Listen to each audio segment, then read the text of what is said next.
আজ চতুর্থ দিন। ঘরে যে গাঢ় লাল আলো জ্বলছিল, প্রতিদিন একটি করে সুইচ টিপে একটি একটি আলো নিভিয়ে দিচ্ছিলেন ডাক্তার জামরুদি। আজ শেষ বাল্বের সুইচ টিপলেন ডক্টর। এর মধ্যে আজ কোনো লাল রঙের আলো নেই। একটা উজ্জ্বল আলো ঘরটিকে আলোকিত করে রেখেছিল। এতদিন ঘরটা গভীর আলোতে আলোকিত থাকায় বনহুরের চোখে ধাঁধা লেগে গিয়েছিল। মাঝে মাঝে বাইরে গিয়েছে বনহুর আহার ও স্নানের জন্য, কিন্তু সব সময় সে নুরির শয্যার পাশ থেকে সরে যায়নি। কোনো কোনো সময় ডাক্তার জামরুদির অন্দরে পাশের চেম্বারে একটু বিশ্রাম করে নিয়েছে সে, কিন্তু ঘুম তার চোখে আসেনি। নানান দুশ্চিন্তায় মনটা সর্বক্ষণ ভরে থাকত। নুরিকে বনহুর শুধু ভালোই বাসে না, নুরি বনহুরের একজন জীবন সঙ্গিনী। নুরির অমঙ্গল আশঙ্কা বনহুরকে অত্যন্ত উদ্বিগ্ন করে তুলেছিল। কখন জ্ঞান ফিরে আসবে কে জানে, ফিরবে কিনা তাই বা কে বলতে পারে। আজ চতুর্থ দিবস। নুরির মাথার কাছে বসে উত্তেজিত হয়ে প্রতীক্ষা করছে বনহুর। ডাক্তার জামরুদিও উন্মুখ হৃদয় নিয়ে অপেক্ষা করছেন। একটা কি যেন ঔষধ সহ পাইপ ধরে আছেন নুরির নাকের কাছে। মাঝে মাঝে নার্ভ পরীক্ষা করে দেখছেন তিনি। চতুর্থ দিনও প্রায় শেষ হয়ে এলো। ডাক্তার জামরুদির ললাট কুঞ্চিত হলো। মুখে ফুটে উঠল গভীর চিন্তার ছাপ। কেমন যেন বিহ্বল মনে হচ্ছে তাকে। বনহুর বুঝতে পারল নুরির জীবন আশঙ্কাজনক। ডাক্তার জামরুদির মুখের ভাব লক্ষ্য করে বনহুরের মনের মধ্যে আলোড়ন শুরু হলো। তাহলে নুরিকেও হারালো এবার। ক্রমেই বনহুরের মুখ কঠিন হয়ে উঠতে লাগলো। একটা জীবন নিয়ে ছিনিমিনি খেলা। এই মুহূর্তে ডাক্তার জামরুদিকে সমুচিত শাস্তি দিতে হবে। বনহুর তবু ধৈর্য সহকারে বলল, ডক্টর কেমন দেখছেন? জামরুদি বললেন, আমি এর আগে আরও অনেকগুলো এ ধরনের কেস সুস্থ করেছি, কিন্তু থেমে যান ডাক্তার জামরুদি। বনহুর ডক্টরের কলার চেপে ধরল। থামলেন কেন? বলুন বলুন ডক্টর, নুরির জ্ঞান ফিরবে তো? ডাক্তার জামরুদি বলে উঠলেন, হ্যাঁ হ্যাঁ ফিরবে, কিন্তু কিন্তু কিন্তু কি? বলুন বলুন ডাক্তার, এমন তো কোনোদিন হয়নি। কি বলছেন? বনহুর যেন আর্তনাদ করে উঠল। ডাক্তার জামরুদির ললাটে ফুটে উঠল বিন্দু বিন্দু ঘাম। মুখমণ্ডল অন্ধকার হল। অস্ফুট কণ্ঠে বললেন তিনি, পারলাম না মিস্টার চৌধুরী। জামরুদির কথা শেষ হতে না হতেই গর্জে উঠল বনহুরের হাতের রিভলভার। একটা আর্তনাদ করে ডাক্তার জামরুদি পড়ে গেলেন তার ল্যাবরেটরির মেঝেতে। জামরুদির বুকের রক্তে রাঙা হয়ে উঠল ল্যাবরেটরির মেঝের কার্পেট। বনহুর রিভলভার পকেটে রেখে ফিরে তাকালো শয্যায় শায়িত নুরির দিকে। নুরির বন্ধ চোখের কোণে দুফোঁটা অশ্রু মুক্তা বিন্দুর মতো চকচক করছে। বনহুর নিজেকে কিছুতেই সংযত রাখতে পারল না। নুরির ডান হাতখানা মুঠোয় চেপে ধরে বালকের মতো ফুঁপিয়ে কেঁদে উঠল। ঠিক সেই মুহূর্তে ল্যাবরেটরির বাইরে শোনা গেল দ্রুত পদশব্দ। রিভলভারের গুলির শব্দ বাইরে গিয়ে পৌঁছেছে। তারই শব্দে ছুটে আসছে ডাক্তার জামরুদির কর্মচারীগণ। বনহুর একবার তাকালো ল্যাবরেটরির পেছনের আয়নার দিকে। ক্ষিপ্র হাতে খুলে ফেলল পেছনের কাঁচটা। পুনরায় ফিরে এলো নুরির শয্যার পাশে। ল্যাবরেটরির বাইরে দাঁড়িয়ে উচ্চকণ্ঠে কেউ ডাকছে, স্যার স্যার কি হলো স্যার? বাইরে এসে সবাই জড়ো হয়েছে, কিন্তু ল্যাবরেটরির ভেতরে প্রবেশের কেউ সাহস পাচ্ছে না। বনহুর হাতের উপর তুলে নিল নুরির মৃতবৎ দেহটা। একবার তাকালো ভুলুণ্ঠিত ডাক্তার জামরুদির রক্তমাখা দেহটার দিকে। জামরুদির মুখে এখনও গভীর চিন্তার ছাপ স্পষ্ট ফুটে রয়েছে। রোগীকে হত্যা করার অভিপ্রায় তার ছিল না। তিনি চেয়েছিলেন রোগীকে নতুন জীবন দান করতে। বনহুর নুরির এলিয়ে পড়া দেহটা নিয়ে পেছনের জানালা দিয়ে লাফিয়ে পড়ল বাইরে। নির্জন নদীর তীর। নুরির নিস্তব্ধ দেহটার পাশে পাথরের মূর্তির মতো স্তব্ধ হয়ে বসে আছে বনহুর। গোটা রাত এমনইভাবে কেটে গেছে বনহুরের। একবারও সে নুরির দেহের পাশ থেকে সরে যায়নি কোথাও। সত্যি কি নুরি পৃথিবীর মায়া ত্যাগ করে চিরদিনের জন্য চলে গেল?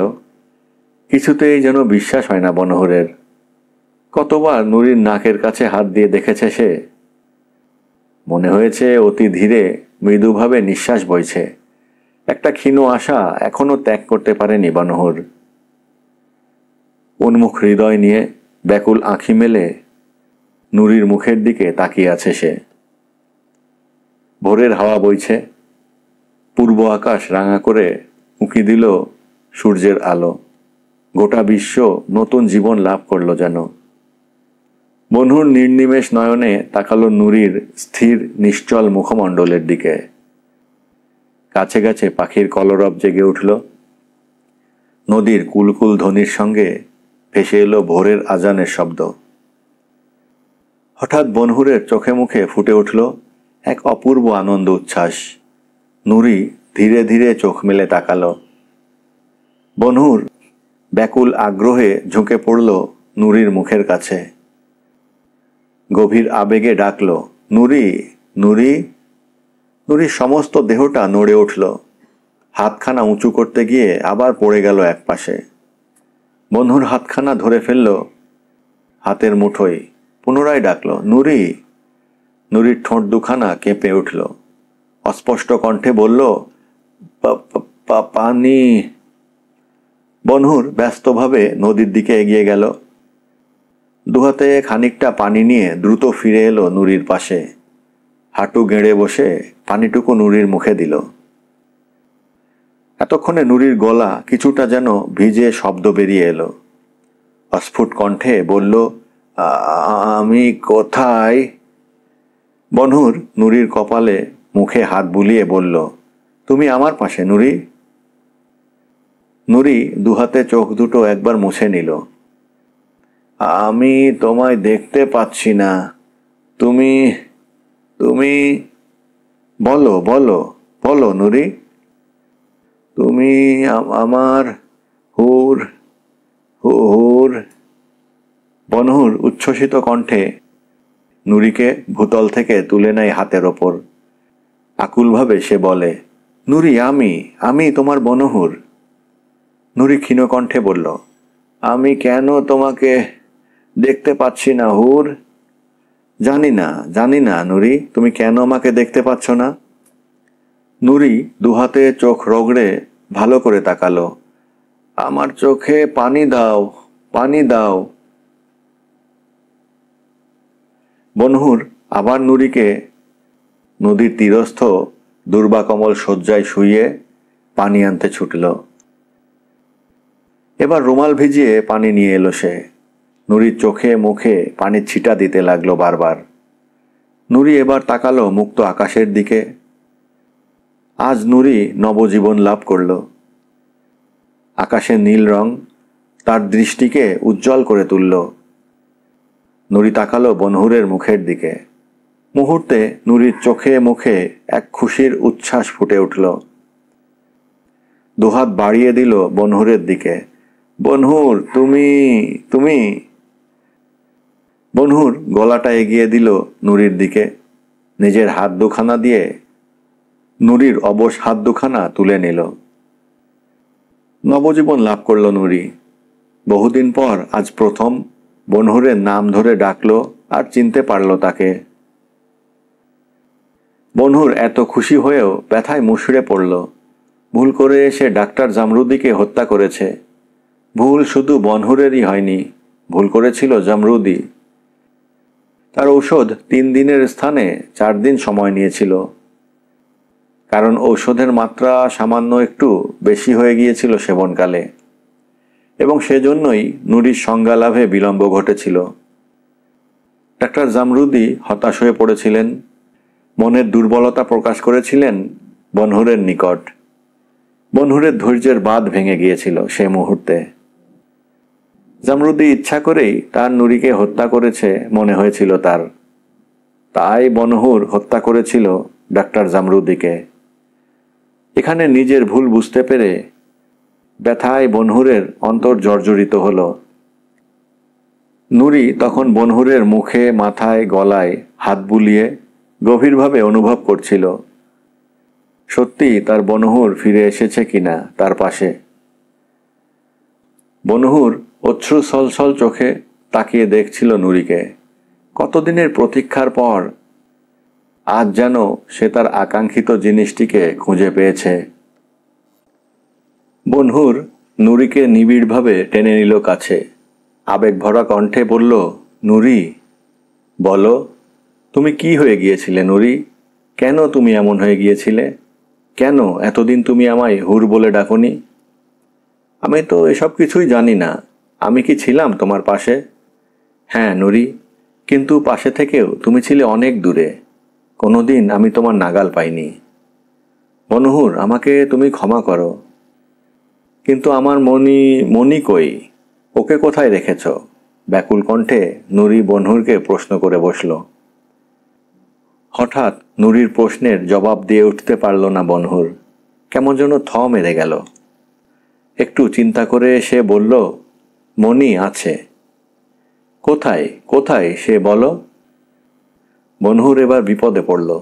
মনি কোথায় সেই জানে না। বেঁচে আছে না মরে গেছে কে জানে।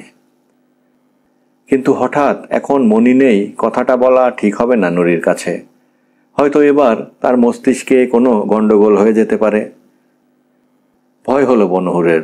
একটু হাসবার চেষ্টা করে বলল, দেখছো না এটা অন্য দেশ? তোমার মনি আস্তানায় আছে। আনন্দ ভরা কণ্ঠে নুরি বলল, সত্যি বলছো তো? হ্যাঁ হ্যাঁ নুরি। বনহুর, আমাকে নিয়ে চলো। আর বিলম্ব সইছে না। কখন আমি মনিকে বুকে পাবো? চলো চলো হুর, চলো। বনহুর আর নুরি উঠে দাঁড়ালো। নুরির শরীর অত্যন্ত দুর্বল। কাজেই বনহুর নুরি সহ একটি বড় হোটেলে কয়েকদিনের জন্য আশ্রয় গ্রহণ করল। শহরের সবচেয়ে সেরা এবং উৎকৃষ্ট হোটেল। বনহুর ও নুরির কোনো অসুবিধে হলো না এখানে। বনহুর নুরির জন্য নানা রকম ফলমূল ও ঔষধপত্রের ব্যবস্থা করে দিল। নুরিকে নিয়ে মাঝে মাঝে বনহুর শহর ভ্রমণে বের হতো। কখনো পার্কে বা কখনো লেকের ধারে গিয়ে বসত। কিন্তু এত করেও নুরির মনে বনহুর শান্তি আনতে পারল না। নুরি সব সময় মনির জন্য ব্যস্ত, উৎকণ্ঠিত হয়ে রয়েছে। নুরির মুখের হাসি যেন কোথায় মিলিয়ে গিয়েছে। বনহুর আবার নুরির জন্য চিন্তিত হলো। কোথায় মনি কে জানে? আর কি তাকে কোনোদিন ফিরে পাবে? অসম্ভব সে আশা। নুরির জন্য বনহুর বেশ আশঙ্কিত হয়ে পড়ল। এখন মিছেমিছি মিথ্যে আশ্বাস দিয়ে রাখছে যে মনি তাদের আস্তানায় রয়েছে। কিন্তু আস্তানায় ফিরে যখন নুরি মনিকে খুঁজে পাবে না, তখন কি বলবে বনহুর তাকে? বনহুরও চিন্তিত হয়ে পড়ল। এখানে মিথ্যে বলে নুরিকে ভুলিয়ে রাখলেও কান্দায় পৌঁছে তাকে কিছুতেই মিথ্যে ছলনায় ভোলানো যাবে না। সেদিন হোটেলের কেবিনে নিজের বিছানায় শুয়ে বনহুর আপন মনে চিন্তা করছিল। নুরি এসে দাঁড়ালো তার পাশে। বনহুরের চুলের ফাঁকে আঙুল চালাতে চালাতে বলল, হুর, আমি আর থাকতে পারছি না। বনহুর একটু হেসে বলল, কেন? নুরি এবার বসে পড়ল বনহুরের পাশে, মনিকে না দেখে। ও এই কথা। আচ্ছা নুরি, বলো, মনিকে তুমি বেশি ভালোবাসো না আমাকে? নুরি গম্ভীর কণ্ঠে বলল, এ প্রশ্ন করার উদ্দেশ্য? দেখো নুরি, মনিকে তোমার ছাড়তে হবে, নয়তো আমাকে। কি বললে? নুরি যেন আর্তনাদ করে উঠল। বনহুর কথাটা বলে ভুল করেছে বুঝতে পারল। তাড়াতাড়ি কথার মোড় ফিরিয়ে নিয়ে বলল, নুরি, তোমার মন বুঝলাম। তুমি কান্দায় পৌঁছেই তোমার মনিকে পাবে। নুরির গণ্ডবে গড়িয়ে পড়ল কয়েক ফোঁটা অশ্রু। বনহুর ওকে টেনে নিল কাছে। স্নেহভরা কণ্ঠে বলল, নুরি, এত অল্পে তুমি ভেঙে পড়ো? কই, আগে তো এমন ছিলে না। বনহুরের প্রশস্ত বুকে মাথা রেখে নুরি বলল, আর কোনোদিন তুমি ওরকম প্রশ্ন আমাকে করো না। না, আর করব না, কথা দিলাম তোমাকে। নুরির চোখের পানি হাত দিয়ে মুছে দিল বনহুর। বলল, যাও, তৈরি হও, আজই আমরা কান্দাইয়ের পথে রওনা হব। খুশিতে নুরির মুখমণ্ডল উজ্জ্বল হয়ে উঠল। সত্যি বলছো? হুঁ। নুরি আনন্দে মেতে উঠে ছুটে চলে যায় নিজের কামরায়।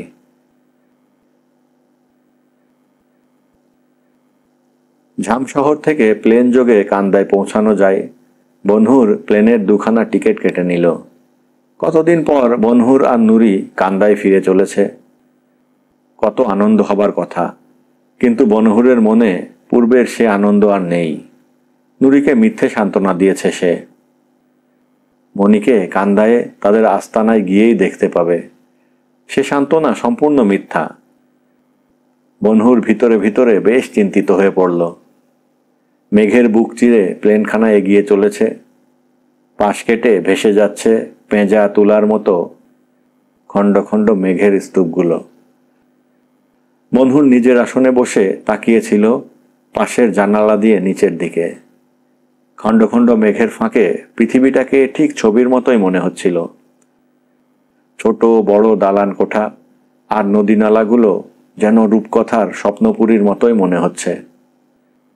নুরি বসেছিল বনহুরের পাশে। প্লেনে সে কোনোদিনই ওঠেনি এর আগে। বিস্ময় জাগছিল তার মনে। অবাক হয়ে সব কিছু দেখছিল নুরি। বোয়িং বিমান এটা। অগণিত যাত্রী নিজের নিজের আসন দখল করে নিয়ে বসে আছে। বনহুরের সম্মুখ আসনে বসেছিল কয়েকজন মহিলা। একটি যুবতীও ছিল বয়স্ক মহিলাদের মধ্যে। যুবতীর শরীরে আধুনিক আঁটসাঁট পোশাক। যুবতী বারবার বনহুরের দৃষ্টি তার দিকে আকৃষ্ট করবার চেষ্টা করছিল। বনহুরের চোখ দুটো জানালার ফাঁকে নিবদ্ধ থাকলেও যুবতীর গতিবিধি লক্ষ্য করছিল। মনে মনে হাসল বনহুর। যুবতীর কণ্ঠে একটা মূল্যবান লকেট জ্বলজ্বল করছে। বনহুরের চোখ দুটো ধক করে জ্বলে উঠল। ওই মূল্যবান লকেটখানা তার চাই। প্যান্টের পকেট থেকে সিগারেটের কেসটা বের করে একটা সিগারেটে অগ্নি সংযোগ করল বনহুর। প্লেনখানা তখন মেঘের মধ্যে দিয়ে বাম্পিং করে এগোচ্ছিল। একটা সমুদ্রের উপর দিয়ে যাচ্ছিল প্লেনটি। বনহুর সিগারেটের ধূম্ররাশির ফাঁকে মাঝে মাঝে তাকিয়ে দেখে নিচ্ছিল যুবতীটিকে। যুবতীটিও তাকাচ্ছিল বারবার বনহুরের দিকে। দৃষ্টি বিনিময় হচ্ছিল দুজনের মধ্যে। যুবতীর হৃদয়ে এক অপলক আনন্দের লহরী দোলা জাগাচ্ছিল। একসময় বোয়িং কান্দাই শহরের আকাশে এসে পৌঁছল। বনহুর নুরিকে লক্ষ্য করে বলল, কতদিন পর কান্দায়ের হাওয়া গ্রহণ করলাম নুরি। নুরির চোখে আনন্দের দ্যুতি ফুটে উঠেছে। যুবতী বনহুরের মুখের দিকে তাকিয়ে বলেই বসল, আপনি কি কান্দায়ে নামবেন? বনহুর হেসে জবাব দিল, হ্যাঁ, কান্দাই আমার গন্তব্যস্থান। যুবতী প্রফুল্ল কণ্ঠে বলল, ও, আমিও কান্দাইয়ে নামব। যুবতীর গায়ে পড়ে আলাপ ভালো লাগলো না নুরির। যুবতী পুনরায় বলে উঠল, উনি বুঝি আমার আত্মীয়া? ও। যুবতীর বুক থেকে একটা জমাট অন্ধকার পরিষ্কার হয়ে গেল। যুবতী নিজেই বলে উঠল, গুলবাগ হোটেলের মালিক আমার বাবা। আসবেন একদিন গুলবাগে, দেখা হবে আমার সঙ্গে। বনহুর বলল, মহব্বত আলী আপনার বাবা? হ্যাঁ, ফুলবাগের পাশেই আমাদের বাড়ি। যুবতী যখন বনহুরের সঙ্গে আলাপ আলোচনায় রত, তখন মাইকে ক্যাপ্টেনের কণ্ঠ শোনা গেল, সম্মানিত যাত্রীগণ, আপনারা নিজ নিজ আসনে স্থির হয়ে বসুন এবং বেল্ট বেঁধে নিন। কান্দাই এয়ারড্রোমে এসে গেছি আমরা। প্লেনের যাত্রীগণ আসনের সঙ্গে নিজ নিজ বেল্ট বেঁধে নিল। কান্দাই অ্যারোড্রামের উপরে চক্রাকারে উড়ে বেড়াতে লাগলো প্লেনখানা।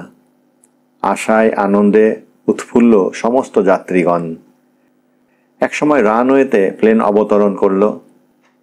অ্যারোড্রামে উন্মুখ জনতা স্থিরভাবে দাঁড়িয়ে প্রতীক্ষা করছে। যার যার আত্মীয় স্বজন এসেছে তাদের রিসিভ করে নিতে। প্লেন এসে অ্যারোড্রামে স্থির হয়ে দাঁড়ালো। সিঁড়ি বেয়ে নেমে আসছে যাত্রীগণ। যুবতী বনহুরকে লক্ষ্য করে বলল, নিশ্চয়ই আমার সঙ্গে দেখা করবেন? হেসে বলল বনহুর, হ্যাঁ নিশ্চয়ই। একসঙ্গে সারিবদ্ধভাবে যাত্রীগণ প্লেন থেকে অবতরণ করছে। যুবতী ইচ্ছে করেই একটু পিছিয়ে পড়ল। বনহুরের পাশে গা ঘেঁষে সিঁড়ি বেয়ে নামতে লাগল। বনহুরে সময়টুকুর প্রতীক্ষাতেই ছিল। আলগোছে কখন যুবতীর কণ্ঠ থেকে মূল্যবান লকেটখানা বনহুরের পকেটে গিয়ে পৌঁছল। বনহুর আর নুরি যুবতীর নিকটে বিদায় নিয়ে বেরিয়ে গেল অ্যারোড্রাম থেকে। যুবতী এগিয়ে গেল তার আত্মীয় স্বজনের দিকে। অনেকেই এসেছে যুবতী পারভিনকে সাদর সম্ভাষণ জানাতে। তার পিতা মহব্বত আলীও এসেছেন। কন্যাকে দেখেই এগিয়ে গেলেন মহব্বত আলী। হ্যালো পারভিন, প্লেনে কোনো কষ্ট হয়নি তো? আব্বা, না কোনো কষ্ট হয়নি। মহব্বত আলী বললেন, তোমার লকেটটা খুলে রেখেছ কেন মা? লকেট? অস্ফুট ধ্বনি করে নিজের গলার দিকে তাকালো পারভিন। সঙ্গে সঙ্গে আর্তনাদ করে উঠল, আমার লকেট কোথায় গেল? এখানে যখন মহব্বত আলী এবং পারভিন লকেট খোঁজা নিয়ে তোলপাড় শুরু করল, বনহুর আর নুরি তখন ট্যাক্সিতে চেপে বসেছে। কান্দায়ের একটা হোটেলে গিয়ে উঠল বনহুর ও নুরি। বনহুর জানে দিনের আলোতে কান্দাই শহরে সে নিরাপদ নয়। কান্দায়ের পুলিশ মহলের অনেকেই দস্যু বনহুরের আসল রূপ দেখেছেন। তারা অতি সহজেই বনহুরকে চিনে নিতে পারবেন। রাতের অন্ধকারে নুরিকে আস্তানায় নিয়ে যেতে হবে। নুরি কিন্তু অস্থির হয়ে পড়ল। মণিকে দেখার জন্য ভীষণভাবে ছটফট করতে লাগল। বনহুর কান্দায় পৌঁছে কিছুতেই শান্তি পাচ্ছিল না। আস্তানায় গিয়ে কি জবাব দেবে নুরিকে যখন নুরি তার মণিকে চাইবে? কান্দাই শহরে সাড়া পড়ে গেছে। মতিমহল সিনেমা হলে আজ মহা সমারোহে মুক্তিলাভ করবে নতুন ছবি কুন্তিবাই। দেয়ালে দেয়ালে, দোকানপাটে, গাড়িতে কুন্তিবাই ছবির পোস্টার লাগানো হয়েছে। বছরের সেরা ছবি কুন্তিবাই। ছবি এসেছে দূরদেশ থেকে, শুধু কান্দাই শহরেই নয়, আরও কয়েকটি শহরেও একসঙ্গে মুক্তিলাভ করেছে ছবিটা। সেদিন মনিরা নিজের ঘরে বসে বই পড়ছিল। অদূরে একটা ছোট্ট গাড়ি নিয়ে খেলা করছিল নূর। এমন সময় নকিব কক্ষে প্রবেশ করে। আপামনি। বই থেকে চোখ না তুলেই মনিরা বলে, কি কিছু বলবি? নকিবের হাতে একটা বিজ্ঞপ্তি। নকিব বলল, আপামনি দেখুন, মতিমহল ছবিঘরে নতুন একটা ছবি এসেছে। শুনলাম ছবিটা নাকি খুব ভালো। নায়কটা কিন্তু ঠিক আমাদের দাদা মনির মতন। কথাটা শুনে মনিরা চোখ তুলে তাকালো নকিবের দিকে। নকিব এগিয়ে গিয়ে বিজ্ঞপ্তিটা তুলে দিল মনিরার হাতে। সত্যি করে বলছি আপামনি, দেখুন নিজের চোখে। মনিরা নকিবের হাত থেকে বিজ্ঞপ্তিটি নিয়ে মেলে ধরল চোখের সামনে। পাশাপাশি দুখানা মুখ হিরো আর হিরোইনের। এ কি, এ যে তার স্বামীর চেহারা। না না, ভুল নেই, ঠিক সেই নাক মুখ সব। মনিরা স্তব্ধ হয়ে তাকিয়ে আছে বিজ্ঞপ্তিখানার দিকে। নকিব মনিরার মনোভাব বুঝতে পেরে বলল, তাই তো আমি বিজ্ঞপ্তিটা পথের একটা ছেলের কাছ থেকে চেয়ে নিয়ে এলাম। মনিরার চোখের সামনে তার স্বামীর মুখখানা ভাসছে। অনেকদিন স্বামীর কোনো সন্ধান না পেয়ে মুষড়ে পড়েছিল মনিরা। আজ আবার নতুন করে মনের পর্দায় ভেসে উঠল স্বামীর স্মৃতি। মনিরা বই রেখে বিজ্ঞপ্তি হাতে উঠে দাঁড়ালো। কি যেন চিন্তা করে বলল, নকিব, সরকার সাহেবকে পাঠিয়ে দে, আমি মামিমার ঘরে রয়েছি। নকিব চলে গেল। মনিরা বিজ্ঞপ্তিটা আবার মেলে ধরল চোখের সামনে। নিপুণ দৃষ্টি মেলে তাকিয়ে দেখতে লাগলো। মানুষের মতো কত মানুষ আছে, কিন্তু তার মন এমন করছে কেন? মামিমাকে এ বিজ্ঞপ্তি দেখাবে না, বলবে না এ সম্বন্ধে কোনো কথা। ছবি দেখতে নিয়ে যাবে তাকে, হাজার হলেও মা আর সন্তান। যদি সত্যিই সে হয়, তাহলে মায়ের চোখে ধরা না পড়ে যাবে না। যত লোকেরই ভুল হোক, মায়ের কোনোদিন ভুল হবে না সন্তানকে চিনতে। মনিরাকে একটা কাগজ তন্ময় হয়ে দেখতে দেখে গাড়ি রেখে ছুটে এলো নূর। বলল, আম্মা কি দেখছো অমন করে? কিছু না বাবা, কিছু না। বিজ্ঞপ্তিটা লুকিয়ে ফেলল মনিরা জামার ফাঁকে। তারপর নূরকে কোলে তুলে নিয়ে বলল, বাপু ছবি দেখতে যাবে সিনেমা? ইতিপূর্বে একদিন মনিরা নূরকে নিয়ে মতিমহল হলে ছবি দেখতে গিয়েছিল। নূর তাই কিছুটা পরিচিত হলো সিনেমা সম্বন্ধে। নূর বলল, দাবো আম্মা, আমি দাবো। সত্য নিয়ে যাবে আমাকে? হ্যাঁ বাবা, নিয়ে যাব। তারপর নূরকে কোলে করে মামিমার কক্ষে প্রবেশ করল মনিরা।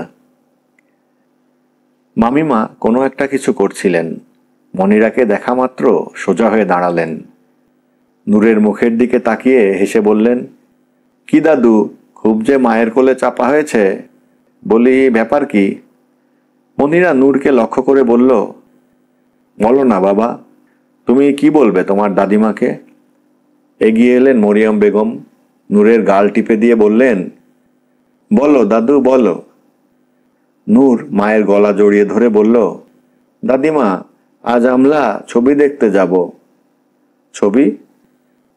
মনিরা বলল, এবার মামিমা নূর শখ করেছে। আজ নাকি সে ছবি দেখতে যাবে। বেশ তো, সরকার সাহেবকে বলো, নিয়ে যাবেন উনি। মামিমা, বলো মা। মতিমহল হলে সুন্দর একটা ছবি এসেছে, নতুন ছবি। তাই নাকি? নতুন ছবি? যাও মা ছেলে দেখে এসো গে। এমন সময় সরকার সাহেব প্রবেশ করলেন কক্ষে। আমাকে ডেকেছেন? মরিয়ম বেগম বললেন। সরকার সাহেব, মতিমহল হলে নাকি নতুন ছবি এসেছে? জি হ্যাঁ, বললেন সরকার সাহেব। মনিরা ও নূর ছবি দেখতে যাবে, ওদের নিয়ে যাবেন সঙ্গে করে, বললেন মরিয়ম বেগম। মনিরা বলে ওঠে, মামিমা তোমাকেও যেতে হবে। অগণিত জনতায় মতিমহল হলের সম্মুখভাগ ভরে উঠেছে। পথের ধারে দাঁড়িয়ে আছে অগণিত মোটর গাড়ি। নারী পুরুষ যুবক যুবতীর মেলা ভিড়। শো শুরু হবার আর বেশি বিলম্ব নেই। মতিমহল হলে আজ প্রথম শুভমুক্তি কুন্তি বাই, হাউসফুল। বক্সের আসনে বসে আছে মরিয়ম বেগম আর মনিরা। সরকার সাহেব অদূরে নূরকে কোলে করে বসে আছেন, ফিসফিস করে কথা বলছেন তার সঙ্গে। মরিয়ম বেগম অনেকদিন সিনেমা দেখেন না, কাজেই তিনি অস্বস্তি বোধ করছিলেন।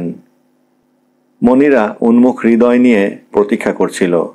ছবি দেখা তার উদ্দেশ্য নয়, উদ্দেশ্য তার ছবির নায়ককে দেখবে, সত্যি অন্য কেউ না, তার স্বামী দস্যু বনহুর। পাশের আসনে এক যুবতী বসেছিল। মরিয়ম বেগম যুবতীর সঙ্গে আলাপ জুড়ে দিলেন, কারণ শো শুরু হবার এখনো কয়েক মিনিট বাকি। বললেন মরিয়ম বেগম, তোমার বাড়ি কোথায় মা? যুবতী অন্য কেউ নয়, গুলবাগ হোটেলের মালিকের কন্যা মিস পারভিন, যার লকেট এখন বনহুরের পকেটে। তার বহুমূল্যবান লকেটখানা হারিয়ে যাওয়ায় যদিও মন মোটেই ভালো নয়, তবু নতুন ছবি দেখবার শখ দমিয়ে রাখতে পারেনি সে। এসেছে মা ও বোনের সঙ্গে। মা ও বোন এক পাশে বসেছিল। পারভিন কয়েকটা সিট সরে এসে বসেছে। এখান থেকে ছবি নাকি তার চোখে ভালো লাগে।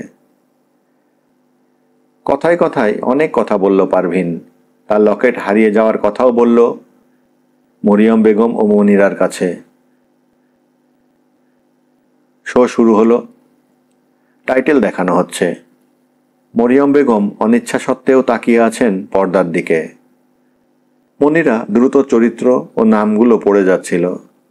আতিয়া ফিল্মের দ্বিতীয় অবদান কুন্তি বাই, প্রযোজক আরফান উল্লাহ, পরিচালক নাহার চৌধুরী, শ্রেষ্ঠাংশে জ্যোৎস্না রায় ও মকসুদ চৌধুরী।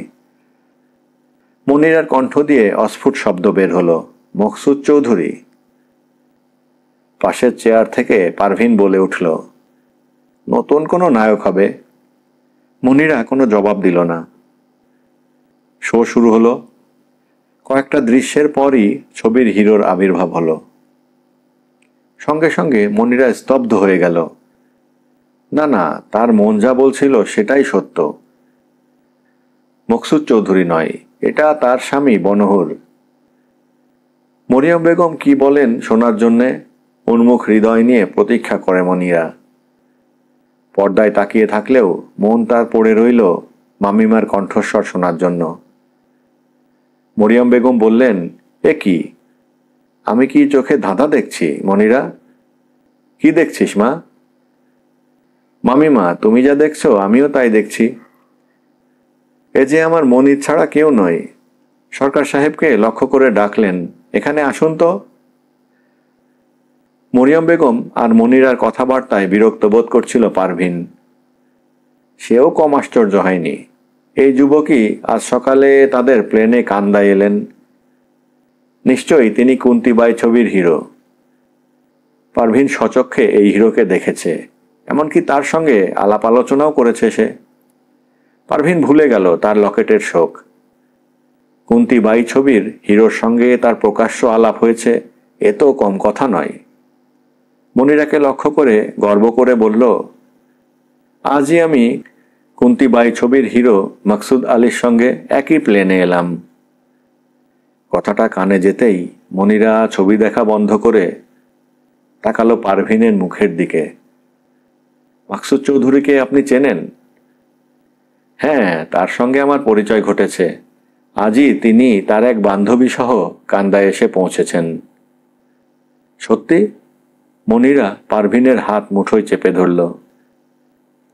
পারভিন মনিরার ব্যাকুলতা লক্ষ্য করে বিস্মিত হল। এ এমন করছে কেন? মকসুদ চৌধুরীর অপরূপ রূপ একে একেবারে উন্মুখ করে তুলেছে। কিছুটা রাগও হলো পারভিনের। ছবি দেখায় খুব অসুবিধে হচ্ছে। কাজেই পারভিন উঠে চলে গেল। যেখানে বসে ছবি দেখছিল তার মা আর বোন, সেখানে। মরিয়ম বেগম তন্দ্রাচ্ছন্নের মতো তাকিয়ে আছে পর্দার দিকে। দু চোখে তার অপলক চাহনি। নিঃশ্বাস পড়ছে কিনা বোঝা যাচ্ছে না। বিড়বিড় করে হঠাৎ বলে ওঠেন, আমার মনির ছাড়া ও কেউ নয়। মকসুদ চৌধুরী ও নয়। আমার মনির, দেখছো না সেই। সরকার সাহেব চশমাটা খুলে মুছে নিয়ে আবার বললেন, তাই তো মনে হচ্ছে বেগম সাহেবা। মনিরা কিন্তু নিশ্চুপ স্থির হয়ে পর্দায় তাকিয়ে আছে। বেঁচে আছে, সুখে আছে, দস্যুবৃত্তি ত্যাগ করে চিত্রনায়ক হয়েছে। আর একবারও মনে পড়ছে না তার কথা। কোথায় মা, কোথায় মনিরা, আর কোথায় নূর? পুরুষ জাতটাই কি হৃদয়হীন? ক্রমেই মনিরার অন্তর অভিমানে ভরে ওঠে। নায়িকার সঙ্গে স্বামীর এই ঘনিষ্ঠতা মনিরার হৃদয়ে একটা তীব্র জ্বালা ধরিয়ে দিল। অসহ্য অসহ্য দৃশ্য। বাসর ঘরের দৃশ্যে মনিরা দুহাতে চোখ ঢেকে ফেলল। না না, এসব সে নিজ চোখে দেখতে পারবে না। উঠে দাঁড়ালো মনিরা। নূরকে সরকার সাহেবের কোল থেকে টেনে নিয়ে বলল, চলো মামিমা, আর দেখব না। মরিয়ম বেগম তার হারানো ধন ফিরে পেয়েছেন। তিনি হাঁ করে দৃশ্যের পর দৃশ্য দেখছেন আর বিড়বিড় করে বলছেন, আমার মনির বেঁচে আছে। আমি আগেই বলেছিলাম সে আবার ফিরে আসবে। মনিরা উঠে দাঁড়াতেই বললেন মরিয়ম বেগম, চলে যাচ্ছিস মা? হ্যাঁ চলো মামিমা, আর ভালো লাগছে না। মরিয়ম বেগম বললেন, আর একটু বস মা, ওকে দেখতে দে, প্রাণ ভরে একটু দেখতে। অগত্যা মনিরা বসতে বাধ্য হলো। ইচ্ছে করে মুখ ফিরিয়ে বসে রইল মনিরা, কিন্তু বেশিক্ষণ মুখ ফিরে থাকতে পারল না সে। বহুদিন পর স্বামীকে দেখার লোভটুকু সংযত করা তার পক্ষে কঠিন হয়ে দাঁড়ালো। ছবি শেষ হলে হল থেকে বেরিয়ে এলো তারা। মরিয়ম বেগমের চোখে মুখে আনন্দের উচ্ছ্বাস। তিনি গাড়িতে বসে বললেন, আমার মনির বেঁচে আছে, খোদার কাছে আমি লাখো শুকরিয়া করছি। মনিরা কোনো কথা বলল না। নিশ্চুপ বসে রইল স্থবিরের মতো গাড়ির এক পাশে। নূর তখন সরকার সাহেবকে একটির পর একটি প্রশ্ন করে ব্যতিব্যস্ত করে তুলেছে। বাড়ি ফিরে মরিয়ম বেগম শুকরানার নামাজ আদায় করলেন। চাকর বাকরদের ডেকে বললেন, ওরে তোরা শুনেছিস, আমার মনির বেঁচে আছে, ভালো আছে সে। হ্যাঁ হ্যাঁ, ভালোই আছে, যেখানেই থাক ভালোই আছে। মনিরা যে খুশি হয়নি তা নয়, স্বামী বেঁচে আছে, সুস্থ আছে, এতে কি তার আনন্দ নয়? অন্তরে আনন্দের হিল্লোল বইলেও মুখে তা প্রকাশ পেল না। একটা অভিমান দানা বেঁধে উঠল তার মনের গহনে। তার স্বামী সুস্থ থেকেই তাকে ভুলে আছে। আজ 2 বছর হলো, একটি দিনের জন্যও কি মনে পড়েনি একবার তাকে? পুরুষ প্রাণ ওই রকমই পাষাণ হয়।